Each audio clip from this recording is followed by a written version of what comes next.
The luxury of adulting is having an unplanned, slow, lazy day. ഇത് ഞാൻ വളരെ വൈകി റിയലൈസ് ചെയ്തൊരു കാര്യമാണ്. Of course, I love spending time with my family, my friends, but once in a while, I need a day for myself. To clear my head, to sort out a few things. കാര്യമായിട്ടൊന്നുമില്ല, എനിക്ക് എൻ്റേതായ ഒരു ദിവസം അത്ര മാത്രമേ ഉള്ളൂ.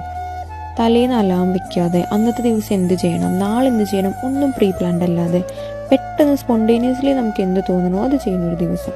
So ഇന്ന് ഞാൻ നോക്കിയപ്പോൾ നല്ല ക്ലൈമറ്റ് ആയിരുന്നു. അതുകൊണ്ട് തന്നെ നിയർ ബൈ പാർക്കിലേക്കൊന്ന് നടക്കാനിറങ്ങി. തട്ടിക്കൂട്ടി ഒരു സീരിയൽ ഉണ്ടാക്കിയിട്ടാണ് കേട്ടോ ഞാൻ വന്നത്. അതുകൊണ്ട് അധികം വിഷമില്ല. പിന്നെ അടുത്തുള്ള ബീച്ചിലൊക്കെ പോയി ജസ്റ്റ് സൂം ചെയ്ത് നമ്മളെ വിൻമിൽസൊക്കെ ഒന്ന് കണ്ട് ടാറ്റ ബൈ ബൈ പറഞ്ഞ് തിരിച്ച് ഞാൻ വീട്ടിലേക്ക് വന്നു.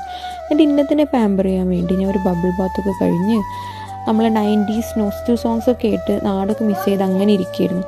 അപ്പോഴാണ് നമ്മളെ കാവ്യ ചേച്ചിൻ്റെ മുഞ്ച്, എന്തൊരു മുഞ്ചെത്തിയല്ലേ. പിന്നെ ഒരു ബുക്കും വായിച്ച് ഓർഡറിങ് ചെയ്ത് ഫുഡും കഴിച്ചിരുന്നു.